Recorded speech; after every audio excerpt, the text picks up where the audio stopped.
যে পিরোজপুর জেলার ইন্দুরকানী থানায় গত 27 জুন একটি চাঞ্চল্যকর ডাবল মার্ডার এর অপরাধ সংগঠিত হয় এবং তৎপ্রেক্ষিতে ওই থানায় একটি হত্যা মামলা রুজু হয়। এই মামলার 1 নম্বর আসামি সৌদি প্রবাসী ইউনুস শেখ, যিনি ঘটনার সময় বাংলাদেশে অবস্থান করছেন, তাকে র্যাব 2 হাতে নাতে আমরা গ্রেপ্তার করি। আমরা গোপন সংবাদের ভিত্তিতে আমরা তার অবস্থান শনাক্ত করে দক্ষিণখান থানার আজমপুর এলাকা থেকে র্যাব 2 গ্রেপ্তার করে।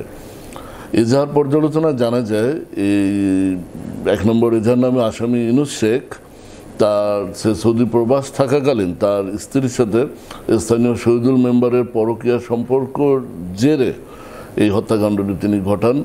তিনি ঘটনার দিন রাত 11টার দিকে তার সাঙ্গপাঙ্গদের নিয়ে অতর্কিতে শহীদুল মেম্বারকে দা দিয়ে কুপিয়ে দেশীয় অস্ত্র দিয়ে আঘাত করে অন স্পটে হত্যা করেন এবং হত্যাকালীন শহীদুল মেম্বারের বড় ভাবি বাধা দিলে তাকেও কুপিয়ে হত্যা করা হয়।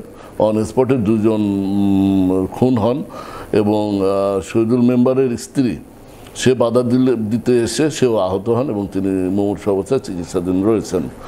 তো এই ঘটনাটি এলাকায় বেশ চাঞ্চল্য তৈরি করে এবং এর গুরুত্ব অনুধাবন করে আমরা পুলিশকে এই আসামি ধরতে আমরা সহযোগিতা করি এবং আমরা আসামিকে প্রযুক্তির মাধ্যমে ব্যবহার করে তাকে শনাক্ত করে গতকাল গ্রেপ্তার করে মামলা তদন্তকারী অফিসারের নিকট সোপর্দ করি।